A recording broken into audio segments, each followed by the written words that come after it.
तो आज की मूवी आपको देगी भर भर के मोटिवेशन। और अगर आप अपनी जिंदगी में कुछ नहीं कर पा रहे हो तो इस मूवी को देखने के बाद आपके मन में थोड़ी सी ये बात जरूर आएगी कि अगर ये इंसान कर सकता है तो मैं क्यों नहीं कर सकता। ये मूवी एक सच्ची घटना पर आधारित है और इस मूवी का नाम है 12th फेल। और आज पहली बार मैं इस मूवी को एक अलग तरीके से एक्सप्लेन करूंगा। तो मूवी स्टार्ट होती है सन 1997 में और हमको दिखाया जाता है चंबल। हाँ, वही चंबल जहाँ के डाकू काफी फेमस हैं। और ये है चंबल का छोटा सा गांव बिलगांव। और अब हमको दिखाया जाता है इस मूवी का मेन कैरेक्टर जिसका नाम है मनोज।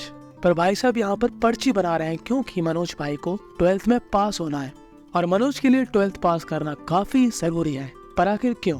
तो अब कहानी ले जाते हैं थोड़ा पहले।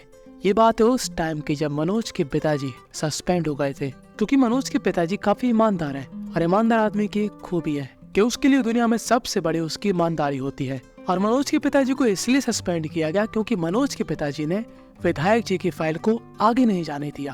क्योंकि मनोज के पिताजी का ये कहना था कि जो पैसा इसमें लिखा है वो किसानों तक तो गया ही नहीं, वो गया है विधायक के पास, तो मैं इस पे कैसे साइन कर दूं। अब सरकारी सिस्टम के बारे में मुझको भी मालूम है और मुझको मालूम है कि ऐसे ईमानदार लोगों का एक जगह टिकना काफी मुश्किल होता है।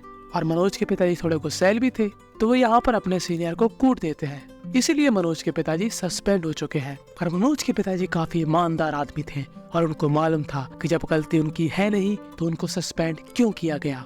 तो वो कहते हैं मैं जाऊंगा हाई कोर्ट। और इस बात को सुनकर मनोज की माताजी को काफी दुख महसूस होता है क्योंकि वो कहती है कि अगर तुम बाहर चले जाओगे तो हमारा पालन पोषण कौन करेगा।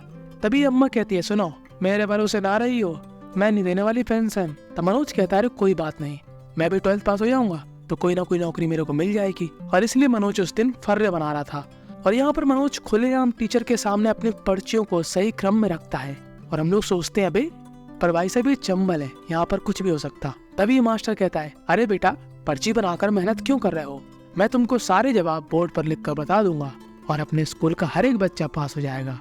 पर मनोज के साथ साथ इन सारे बच्चों के किस्मत में आज पास होना नहीं लिखा था क्योंकि यहाँ पर आ जाता है DSP। और ये प्रिंसिपल कहता है अरे साहब जी आप मेरे साथ आइए, दरअसल ये जो हमारा स्कूल है ये विधायक जी का स्कूल है और वो नहीं चाहते कि ये बच्चे फेल वेल होए, वो चाहते हैं ये बच्चे पास हो जाए और छोटी मोटी नौकरी करके अपने घर का भरण पोषण कर ले। पर ये DSP था काफी ईमानदार और इस पुलिस वाले को रिश्वत देने के जुर्म में अंदर कर देता है। और अब यहाँ पर मनोज के पूरे परिवार में दुख का माहौल हो जाता है क्योंकि मनोज यहाँ पर 12th में पास नहीं हुआ और इसके पिताजी जाने वाले हैं हाई कोर्ट केस लड़ने के लिए, तो घर का खर्चा कैसे चलेगा।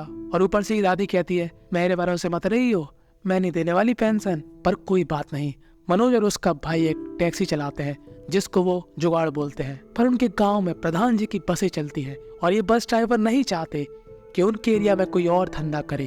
पर इसी बात को लेकर मनोज और उसके भाई की इस बस के कंडक्टर से बहस हो जाती है और ये कंडक्टर पहुंच जाता है सीधा विधायक जी के पास। और विधायक जी अपनी ताकत का इस्तेमाल करके इन दोनों भाई को और इनकी गाड़ी को अंदर कर देते हैं।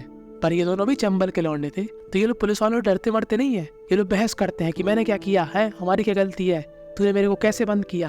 तभी ये पुलिस वाला कहता है मनोज से कि जा एक काम कर, तू अपने घर से दुलारी ले आ और आज अगर तू अपने भाई को बचाना चाहता है तो मेरे को मार दे या तो मैं तेरे भाई को मार दूंगा। और मनोज यहाँ से काफी रफ्तार में जाता है तो नानी लेने नहीं DSP के पास और DSP से कहता है कि तुम्हारे पुलिस वालों ने मुझे और मेरे भाई को विधायक के कहने पर जबरदस्ती बंद कर दिया। और तभी DSP मनोज की इस बात को सुनकर उसके साथ जाता है और वो समझ जाता है कि ये पुलिस वाला भी विधायक का चमचा है। और इस पुलिस वाले की खटिया खड़ी करने के बाद DSP मनोज और उसके भाई को रास्ते में रोक कर कहता है कि चलो मेरे साथ चलो, मैं तुमको छोड़ देता हूँ।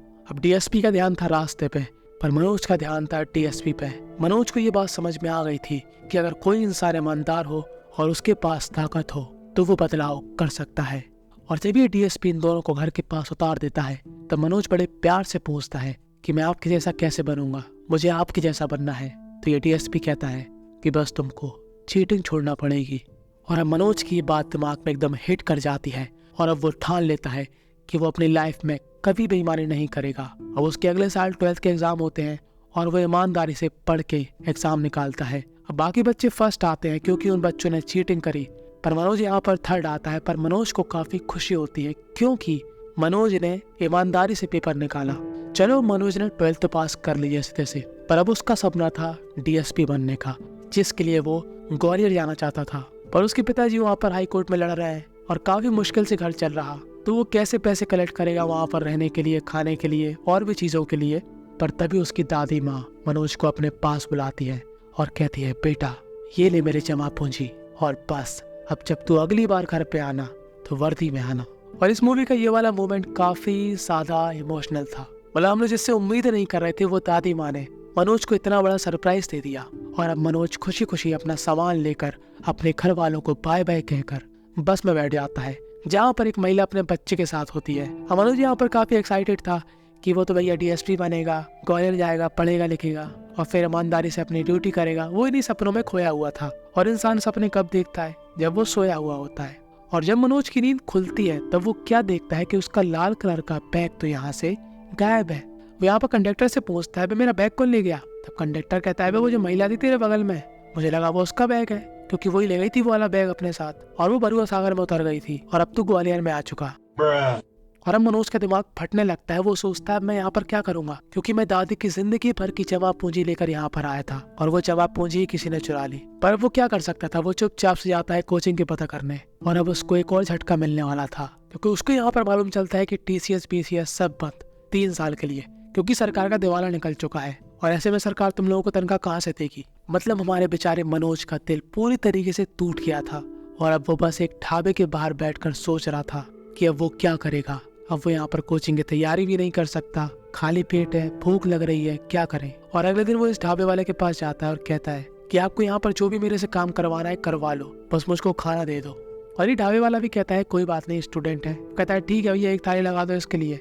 और मनोज कोको की स्पीड में खाना खाता है। तभी यहाँ पर मनोज को मिलता है एक लड़का जो भी PCS के एग्जाम की तैयारी कर रहा था, और उसका भी पेपर कैंसिल हो गया। पर उसको घंटा फर्क नहीं पड़ता, क्योंकि ये बंदा था वेल सेटल फैमिली से। और इस बंदे का नाम होता है प्रीतम पांडे, और हम इसको बुलाएंगे पांडे। तब मनोज की उम्मीदों में पानी फिर चुका था। तभी उसको पांडे के मुंह से एक शब्द सुनाई देता है, जो होता है UPSC। और UPSC का मनोज को यू भी नहीं मालूम था। पांडे बोलता है, भाई UPSC निकालने वाला बन जाता है DSP का बाप, यानी कि IAS वाईएएस ऑफिसर जो होते हैं। और इतना ही सुन के मनोज के अंदर फिर से वही एनर्जी आ जाती है कि हाँ, मैं बनूंगा IAS ऑफिसर। और वो पांडे से रिक्वेस्ट करता है कि प्लीज मुझे अपने साथ दिल्ली ले चलो, मैं तुम्हारा सारा पैसा लौटा दूंगा काम वगैरह करके। अब पांडे नहीं चाहता था कि मनोज उसके साथ जाए, पर फिर भी पांडे कह देता है चल। पर दिल्ली पहुंचने के बाद मनोज की आंखें फटी की फटी रह जाती हैं, क्योंकि जब उसको दिखता है कि यहाँ पर लाखों लोग तैयारी कर रहे हैं UPSC की, और इसी घबराहट को दूर करने के लिए यहाँ पर एक बंदा उनको ले जाता है एक ऐसे इंसान के पास जो कि 3 साल से UPSC के एग्जाम दे रहा, जिनको लोग बुलाते हैं गौरी भैया। तो गौरी भैया एकदम नॉर्मल टाइप के इंसान होते हैं और वो समझते हैं कि लोग कैसे कैसे हालात से बाहर आते हैं। तो देखो, गौरी भैया होते हैं एकदम आम टाइप के इंसान। वो चाहते हैं कि वो लोगों की मदद करें। वो कम से कम फीस लेते हैं और अच्छे से अच्छा पढ़ाते हैं। और इस साल उनका 6ठा अटेम्प्ट है, क्योंकि वो पिछड़े वर्ग से आते हैं, इसलिए उनको 6 अटेम्प्ट मिलते हैं। मनोज यहाँ पे आया था भाई साहब टीचर हालत में, और उसके पास पैसे तो थे नहीं, तो जैसे तैसे जुगाड़ करके उसको लाइब्रेरी के अंदर काम मिल जाता है। और कुछ दिनों बाद UPSC का रिजल्ट आना था, जिसमें मनोज और पांडे के टीचर गौरी भैया का सिलेक्शन नहीं होता। और पांडे सोचता है कि जब इसका खुद नहीं हो रहा तो ये मेरा क्या करवाएगा। और पांडे यहाँ पर चला जाता है इंग्लिश मीडियम वालों के साइड। पर गौरी भैया हार मानने वालों में से नहीं थे, उनको दुख था, पर वो उस दुख की पुंगी बना के कहीं फेंक देते हैं। और अब वो खोलते हैं चाय की दुकान, और इस चाय की दुकान में वो चाय बेचेंगे और लोगों को पढ़ाएंगे भी। वो कहते हैं, मेरा नहीं हुआ तो क्या हुआ बे, तुम में से अगर किसी एक का भी हो गया तो मैं समझ लूंगा मेरा हो गया। तो देखो, जब मनोज का पहला अटेम्प्ट होता है तो वो फेल हो जाता है, तो फिर वो दोबारा से लग जाता है एग्जाम की तैयारी करने में। पर ऐसे ही काम करते करते अब बारी आ गई थी मनोज के दूसरे अटेम्प्ट की। अब मनोज का प्री निकल जाता है, पर यहाँ पर प्रीतम को नहीं निकल पाता। और अब मनोज डिसाइड करता है कि अब उसको मेंस भी निकालना है, जिसके लिए वो एक अच्छी कोचिंग ढूंढने जाता है। पर उसको यहाँ पर मालूम चलता है कि इन कोचिंगों में चीटिंग से काम होता है। मतलब अगर कोई IAS अधिकारी बन गया तो उस अधिकारी को थोड़े पैसे दे दिए जाएंगे और उसकी फोटो को यहाँ पर इस्तेमाल कर लिया जाएगा। और जब मनोज को ये बात मालूम चलती है तो उसको काफी गुस्सा आता है, क्योंकि उसके अंदर वो ईमानदारी वाला कीड़ा अभी तक था। और यहाँ पर एक लड़की भी आई हुई थी अपने पापा के साथ, जो कि यहाँ पे आई थी PCS की तैयारी करने। पर मनोज यहाँ पर कह देता है कि ये लोग फालतू में लोगों की यहाँ पर फोटो लगाते हैं, वो लोग जो इनके यहाँ पढ़े भी नहीं है। और ये लड़की और उसके पिताजी यहाँ पर गुस्सा हो जाते हैं और यहाँ से जाने लगते हैं। पर इस लड़की ने मनोज के दिल की घंटी बजा दी थी। और ये लड़की ये बात सुनकर इम्प्रेस हो जाती है कि मनोज ने बिना किसी कोचिंग के पहला पेपर निकाल लिया था। पर इस लड़की के पिताजी काफी जल्दी में होते हैं और ये दोनों यहाँ से चले जाते हैं। पर किस्मत को इन दोनों को फिर से मिलाना था और ये लड़की पढ़ने के लिए आती है उसी लाइब्रेरी में जहाँ पर मनोज काम करता था। और मनोज यहाँ पर अपनी गरीबी नहीं दिखाना चाहता था। और मनोज यहाँ पर बुक साफ कर रहा होता है तो ये लड़की कहती है तुम क्या इंजीनियर हो?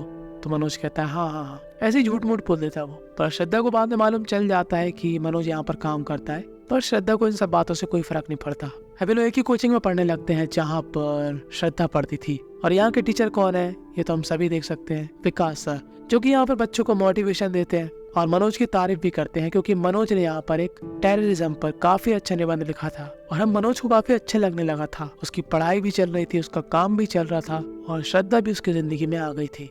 और उसकी आज ही के दिन लाइब्रेरी वाले से बहस हो जाती है उनकी तो ऐसी जॉब को लात मार के यहाँ से चला जाता है और अपना पालन पोषण करने के लिए एक चक्की में काम करने लगता है। वो वहीं पर रहता है, वहीं पर पढ़ता है, दिन से शाम तक चक्की चलाता और जब टाइम मिलता पढ़ने बैठ जाता। और जब वो अपना मेंस का एग्जाम देने जाता है तब वो काफी खुश होता है। एक लड़का उससे पूछता है अभी तू इतना खुश क्यों है? तब हमारा मनोज कहता है क्योंकि मेरा फेवरेट टॉपिक आ गया, ऐसे लिखना था टेररिज्म पर। और मैंने क्या लाइनें लिखी, धड़ाधड़। तभी लड़का कहता है पागल, वो टेररिज्म नहीं टूरिज्म था। और अब मनोज की हक्की बक्की कुल हो जाती है कि ये साला इंग्लिश ने मेरे एल लगा दी है। और मनोज को मालूम था कि उसका पेपर बिगड़ गया है तो उसका नाम तो वैसे ही नहीं आने वाला और आता भी नहीं है। और अब वो चला जाता है अपने गांव अपने घर वालों से मिलने। अब उसके यहाँ पर घर वाले दिखाते हैं कि वो लोग काफी अच्छे से रह रहे हैं, कोई भी समस्या नहीं है। और उसको यहाँ पर मालूम चलता है कि उसकी दादी माँ मर चुकी है। पर उसके घर वालों ने मनोज को ये खबर नहीं दी क्योंकि वो नहीं चाहते थे कि मनोज यहाँ पर वापस आ जाए, क्योंकि उसकी दादी ने कहा था कि मनोज और उसके पिताजी को मत बुलाओ। और अब मनोज पूरी तरीके से टूट गया था। उसकी माताजी कह रही थी अरे बेटा चिंता मत कर, घर में बहुत पैसा है, भाई तेरा मजदूरी करता है, मैं गाय चराना जाती हूँ। पर मनोज कहता है माँ झूठ मत बोलो, मुझे मालूम है कि अपने घर में काफी गरीबी है। और अब मनोज दोबारा चला जाता है दिल्ली और अब वो डिसाइड करता है कि वो अपने साथ साथ घर का खर्चा भी उठाएगा। वो दिन भर आटा चक्की चलाता और रात में करता पढ़ाई। कि तभी एक दिन उसके पिताजी उससे मिलने आते हैं और उसके पिता मनोज को इस हालात में देखकर दुखी हो जाते हैं। उसके पापा कहते हैं कि मेरी ईमानदारी के चक्कर में मैंने अपनी फैमिली की ऐसी तैसी करा दी। और मनोज के पिताजी यहाँ से चले जाते हैं। तो अगले दिन जाता है मनोज कोचिंग जहाँ पर श्रद्धा वापस आ चुकी थी। तभी मनोज कहता है ठीक है तो मैं जो भी बात कर रहा है कर लेना, पर 2 महीने बाद, क्योंकि 2 महीने बाद मेरा प्री एग्जाम है तो मैं नहीं चाहता कोई भी डिस्ट्रैक्शन हो। और अब वो फिर से ध्यान देता है पढ़ाई पे। और मनोज का प्री एग्जाम निकल जाता है पर बेचारे प्रीतम का फिर से नहीं निकलता। और प्रीतम की गर्लफ्रेंड का निकल जाता है और प्रीतम की गर्लफ्रेंड उसको छोड़ देती है। पर जब मनोज का मेन एग्जाम होता है तब मनोज फिर से फेल हो जाता क्योंकि वो 20 सवालों में से 10-12 सवाल भी नहीं कर पाया था। और अब गौरी भैया को काफी गुस्सा आता है। वो कहता है बे तू सुन, तू अब अपनी चक्की वक्की नहीं चलाएगा, तू रहेगा मेरे रूम पर, मैं तेरा खाने पीने की व्यवस्था करूंगा, मैं तेरे घर पे सैलरी पहुंचाऊंगा, तेरा बस ध्यान होना चाहिए एग्जाम में। अगर तूने मेरे से बहस करी तो यही कंटाप दूंगा तेरे को मिला के। और अब मनोज गौरी भैया की बात मान जाता है और अब मनोज लग जाता है पढ़ाई पर ध्यान देने। और अपना मेंस का पेपर देने के बाद श्रद्धा चली जाती है मसूरी। और कुछ दिनों बाद गौरी भैया मनोज के पास आते हैं और कहते हैं कि श्रद्धा का फोन आया था और उसका मेंस निकल गया है और अगले महीने उसका इंटरव्यू है। और इस बात को सुनकर मनोज को काफी खुशी होती है। और 1 महीने बाद मनोज को मालूम चलता है कि श्रद्धा का इंटरव्यू भी क्लियर हो गया है और श्रद्धा बन चुकी है डिप्टी कलेक्टर। और अपने प्री एग्जाम में मनोज काफी आसानी से पास हो जाता है। पर हमारा प्रीतम फिर लटक जाता है और ये प्रीतम का आखिरी अटेम्प्ट था। और प्रीतम अपनी सारी गुस्सा मनोज पर निकाल देता है। वो कहता है साले मैं तेरे को यहाँ पर लेके आया था, पर आज तक तूने कभी मेरे से पूछा कि मेरा निकला कि नहीं निकला, मेरी जिंदगी में क्या चल रहा, तुझे बस अपनी पड़ी है। और अब इसके बाद प्रीतम का मेंस में निकल जाता है और अब बस प्रीतम का इंटरव्यू बाकी था। और जिस दिन उसका इंटरव्यू होता है उससे मिलने यहाँ पर आती है श्रद्धा, जो कि अब डिप्टी कलेक्टर है। पर मनोज इंटरव्यू से पहले जाता है प्रीतम से मिलने और कहता है थैंक यू, तेरी ही वजह से मैं यहाँ तक पहुँचा। और जब यहाँ पर मनोज इंटरव्यू के लिए जाता है तब उसको ये चपरासी कहता है कि जो इंटरव्यू ले रहा है वो हिंदी मीडियम वालों से किलसता है और उसको ये मत बताना कि तुम 12th में एक बार फेल हो चुके हो। पर मनोज कहाँ मानने वाला, मनोज के अंदर था ईमानदारी का कीड़ा और मनोज साफ साफ कह देता है कि हाँ मैं 12th में फेल हुआ था। तो ये आदमी कहता है हम लोग फेलियर को चांस क्यों दे। तब मनोज यहाँ पर एक्सप्लेन करता है काफी अच्छी तरीके से कि मैं बदलाव लाना चाहता हूँ और अगर मेरा सिलेक्शन नहीं भी होगा तो मैं अपने गांव में जाकर टीचर बन जाऊंगा, बच्चों को पढ़ाऊंगा, पर बदलाव लाने की कोशिश मैं तब भी करूंगा। और जब उसका इंटरव्यू खत्म हो जाता है तब वो बाहर चला जाता है। श्रद्धा ने उसको एक पर्ची भी दी थी जिसमें उसने लिखा था कि अगर तुम IAS बनो या ना भी बनो पर मैं तुमसे शादी करूंगी। पर जब कुछ टाइम बाद इंटरव्यू का रिजल्ट आता है तब हमारे मनोज को मालूम चलता है कि मनोज का सिलेक्शन हो गया है और सभी लोग यहाँ पर काफी खुश होते हैं। मनोज भी खुश था, श्रद्धा भी खुश थी, प्रीतम भी खुश था और साथ ही साथ खुश थे गौरी भैया। और जब मनोज ये बात अपने परिवार को बताता है तब उसका परिवार तो खुशी के मारे झूम उठता है। सर मैं आप जैसा बनना चाहता हूँ सर। कैसे बनूंगा सर? चीटिंग छोड़नी होगी बस। आपने मुझे पहचाना नहीं सर। मैं वही लड़का हूँ जिसको आपने कहा था कि चीटिंग छोड़नी। मैंने चीटिंग छोड़ दी सर। और अब कुछ महीनों बाद हमें मनोज के गांव वाले घर पर सजावट दिखती है क्योंकि मनोज की आज है शादी और मनोज लेकर जा रहा है बारात मसूरी। और उसकी बारात में वो लोग भी हैं जो उसके पहले दुश्मन हुआ करते थे, विधायक जी, दफ्तर के सीनियर आदमी वगैरह वगैरह। और बस यहीं पर ये मूवी थी एंड हो जाती है। इस मूवी से हमको यही सीखने को मिला कि अगर इंसान किसी चीज को पाना चाहता है और अगर वो अपने मन में ठान ले कि वो उसको पाके ही रहेगा तो उसको कोई भी नहीं रोक सकता। और अगर आप उनमें से हो जिन्होंने अपनी जिंदगी में कुछ अचीव किया हो जो कि आपके लिए काफी मुश्किल था अचीव करना, तो उस चीज के बारे में कमेंट में जरूर बताना क्योंकि वो चीज पढ़ के मेरे को काफी अच्छा लगेगा। आप अपने लाइफ की कोई भी अचीवमेंट बता सकते हो।